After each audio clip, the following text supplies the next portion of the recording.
My name is Anne Girolami.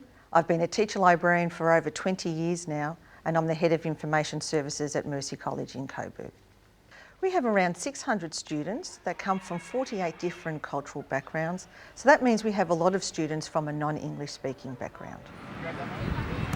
I see the best place for a teacher librarian to work is to assist students to understand the information process. What words are you going to put down in your data chart? I write the omens and just write ate poorly and stands for bad. And so working closely with teachers to explicitly teach particular information skills, and in our lesson today, one of the skills we were looking at was how to take notes. What we are explicitly teaching our students to do is to read a passage of information, look for the keywords that match the criteria, and then to jot that down on a data chart, which later on they'll be able to write up in their own words. Romulus and Remus were twin brothers. They were abandoned by their parents as babies and put into a basket that was then placed into the river.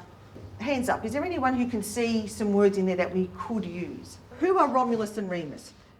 What words would we underline? Melissa, Bianca. I underlined twin brothers because it answers the question of who they were. Okay, good. So on my data chart, I would write down in the column that says who are Romulus and Remus, I'd have a dot point and write twin brothers. And then underneath I put a dot point, abandoned as babies. Today our lesson was with a Year 7 history class. We were looking at ancient Rome, and each student was put into a group. There were 5 groups. We had a number of resources that our groups were using. We had book and non-book.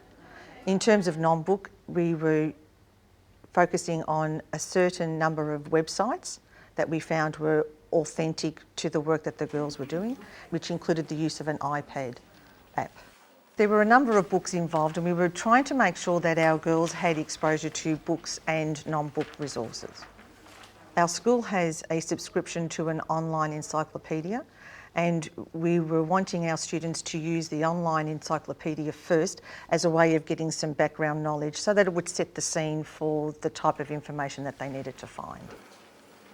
In our class, just recently, we've got a student who has arrived in Australia from overseas, and her mother tongue is in Arabic. So she has a difficulty in being able to understand everything that's written in English. So we decided that a certain part of the assignment would be modified for her, and therefore she would be able to use an Arabic translator, so she could put particular sentences in English, translate that into Arabic, and get a sense of the information that she's supposed to find. My name's Gemma Ind. I'm in my 3rd year of teaching, and this is my first school, Mercy College, Coburg. I'm the Head of Humanities and also the Year 7 history teacher.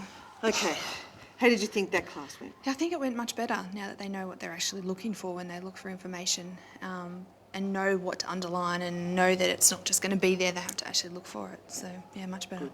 I think for the next time they come in, you might just start them off all together in their group, and then just have a little spot meeting about what they found. Yeah. And then from there they can go on to, all right, what should we find today?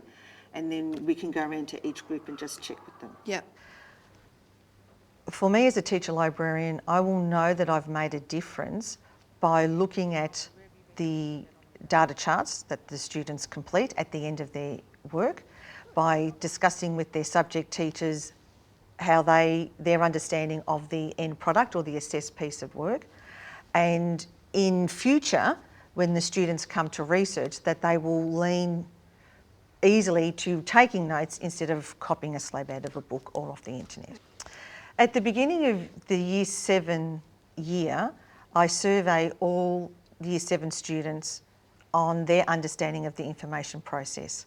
At the end of the year, they will be surveyed again, and those results will be matched against the results from the beginning of the year, with the view that there would be improvement.